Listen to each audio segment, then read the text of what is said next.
Welcome back to my channel. It's me, Crysel, and today magkakaroon tayo ng unboxing video about sa isang item na pinurchase ko ulit sa Shopee. Na gusto kong mag-transform ng mga luma kong damit and gusto sa more trendier na mga outfit. Without further ek-ek, i-unbox na natin ang aking electric sewing machine. So, binili ko nga sa Shopee as I've said, and this one is 488 pesos.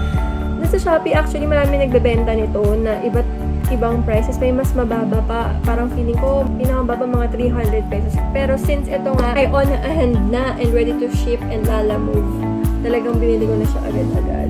So, ililink ko dito yung online shop na binilhan ko. So, let's start. So, little background lang. Yung mommy ko before, siya yung nananahin ng mga kurtina namin, ng punda namin, ng bedsheets, even yung mga uniform namin. So wala na, na-inspire lang ako na to do something productive habang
same lang din siya ng purpose. Same lang siya ng purpose, guys. Nakatanin din siya. Pero pwede mo siyang gamitin either way. Ito, or this video. I think para sa 488, good buy siya. And napaka-user-friendly niya eh. Kasi parang ako kahit hindi ako masyadong familiar sa isang sewing machine. Kapag by the looks of it, maintindihan mo na kung para saan siya.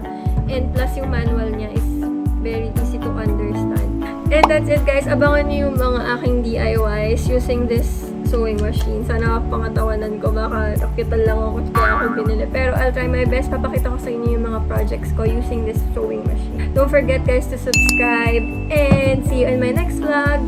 Bye!